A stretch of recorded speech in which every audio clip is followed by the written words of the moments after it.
అత్యవసరమైతే తప్ప ఎవరూ బయటకు రావద్దని నెల్లూరు కలెక్టర్ హిమాంశు శుక్లా హెచ్చరించారు. మోంతా తుఫాన్ ఎఫెక్ట్తో జిల్లాలో హై అలర్ట్ జారీ చేశారు. ఇప్పటికే కృష్ణాపట్నం పోర్టులో 2వ ప్రమాద హెచ్చరిక జారీ చేశారు.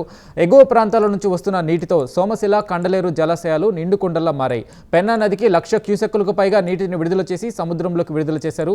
పెన్నా పరివాహక ప్రాంతాల్లోని ప్రజలు అప్రమత్తంగా ఉండాలని కలెక్టర్ సూచించారు. ఎలాంటి పరిస్థితులనైనా ఎదుర్కొనేందుకు సిద్ధంగా ఉన్నామంటున్న కలెక్టర్ హిమాంశు శుక్లాతో మా correspondent Naresh face to face. Montha తుఫాను ప్రభావంతో నెల్లూరు జిల్లా అంతటా కూడా విస్తారంగా వర్షాలు కురుస్తున్నాయి. మరో 48 గంటల పాటు భారీ నుంచి అతి భారీ వర్షాలు కురిసేటువంటి అవకాశం ఉన్న నేపథ్యంలో అధికారులంతా కూడా అప్రమత్తం అవుతున్నారు. ఈ నేపథ్యంలో నెల్లూరు జిల్లా కలెక్టర్ హిమాంశు శుక్లా ఇప్పటికే అధికారులతో కూడా సమావేశం ఏర్పరచుకున్నారు. ఆయా శాఖలకు సంబంధించి వాటన్నిటిని కూడా వీడియో కాన్ఫరెన్స్, టెలికాన్ఫరెన్స్ ద్వారా ఎక్కడైతే విపత్తులు ఉంటాయో వాటన్నిటిని కూడా అధిగమించేందుకు కూడా తమ వంతు కృషి చేసిన పరిస్థితి కనపడుతుంది. మనతో పాటు హిమాంశు శుక్లా జిల్లా కలెక్టర్ ఉన్నారు. సార్, ప్రధానంగా తుఫాను ప్రభావం నెల్లూరు జిల్లా మీద ఎక్కువగా ఉన్నటువంటి నేపథ్యంలో ఎలాంటి పరిస్థితులు ఉండబోతున్నాయి, ఎలా అధిగమిస్తున్నారు ఇలాంటి మీద?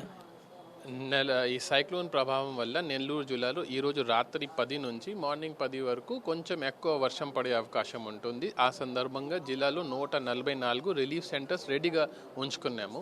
దీంతో పాటు హిస్టారికల్ డేటా చూసుకుంటే 135 హ్యాబిటేషన్స్లో మామూలుగా ఎక్కువ వాటర్ స్టాగ్నేషన్ అవకాశం ఉంటుంది. సో మనం ముందుగా ఏం చేసామంటే ఈ ప్రాంతంలో కొంత మన దగ్గర ఉన్న ఫండ్స్ ద్వారా ఈ ఏరియాని క్లీన్ చేయడం జరిగింది. ఈ డ్రైన్స్లో ఉన్న బ్లాకింగ్ ఇవన్నీ డ్రైనేజ్ ఇవన్నీ క్లియర్ చేయడం. దానివల్ల ఈ వాటర్ వచ్చినప్పుడు కొంత ఫాస్ట్గా ఫ్లో అయిపోతుంది.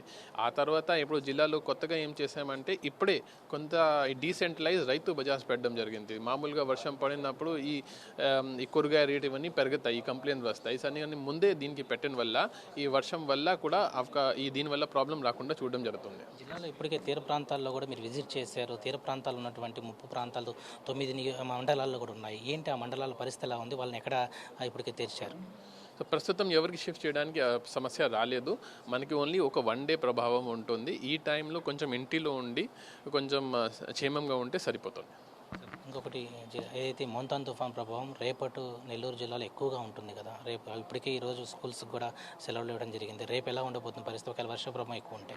సో మేము రెగ్యులర్గా రివ్యూ చేస్తున్నామండి. Around 4 o'clock in the evening ఒకసారి కాల్ తీసుకొని రివైజ్డ్ ఫోర్కాస్ట్ తీసుకొని అది కూడా అనౌన్స్ చేయడం జరిగింది. ఎందుకంటే మన ఐడియా అంటే పిల్లలకి కూడా ఇబ్బంది అవ్వకూడదు, వాళ్ళ స్టడీ హెంపర్ అవ్వకూడదు. సో మేము ప్రతిరోజు రియల్ టైం బేసిస్లోనే అనౌన్స్ చేయడం జరుగుతుంది. నెల్లూరు జిల్లా ప్రజలకి ఈ యొక్క మోంతా తుఫాన్ ప్రభావం ఎలా చెప్పబోతున్నారు? అంటే కొంత జాగ్రత్తలు తీసుకోవాలని చెప్తున్నారు, మీరేం చెప్తారు? ఎస్పెషల్లీ ఈ టైంలో కొంచెం 2 వీలర్స్లో 4 వీలర్స్లో బయట రాకండి. ఎందుకంటే చెట్లు పడే అవకాశం ఉంటుంది. ఈ 2 days కొంచెం ఇంటిలోనే ఉండండి. మేము పవర్ సప్లై కూడా చూస్తున్నాము. ఎక్కడో కూడా పవర్ లేకుండా కొంచెం అదే మెయింటైన్ చేస్తున్నాం. మీరు మీ ఇంటిలోనే ఆన్లైన్ స్టడీస్ చేయండి. తర్వాత మీ ఇంటిలోనే క్షేమంగా ఉండాలి. ఏమైనా మెడికల్ ఎమర్జెన్సీ ఉంటే దయచేసి 108 కాల్ చేయండి. అంబులెన్స్ మీ ఇంటికి పంపడం జరుగుతుంది. మనకి కంట్రోల్ రూమ్ ఏర్పాటు చేశారా? లేదా కంట్రోల్ రూమ్ ఏర్పాటు చేస్తే ఎక్కడ ఏ విభాగాలని వాటన్నిటిని పూర్తి చేస్తున్నారు? సో కంట్రోల్ రూమ్ నెంబర్ కూడా మీరు ఉంది, దయచేసి కింద స్క్రోలింగ్లో ఇచ్చేసేయండి. మీకు ఏమైనా సమస్య ఉంటే కంట్రోల్ రూమ్లో కాల్ చేసుకోవచ్చు. 24/7 ఆల్మోస్ట్ ఇక్కడ చాలా మందితో ఇది పెట్టడం జరిగింది. మనం ఏం ప్రాబ్లం లేకుండా చూడడం జరుగుతుంది. Thank you. మొత్తానికి మోంతా తుఫాను ప్రభావాన్ని అధిగమించేందుకు జిల్లా కలెక్టర్ పూర్తి స్థాయిలో కూడా ఇక్కడే అధికారులతో కూడా సమన్వయం ఏర్పాటు చేసుకున్నారు. ఎప్పటికెప్పుడు కూడా తగిన జాగ్రత్తలు తీసుకుంటున్నారు.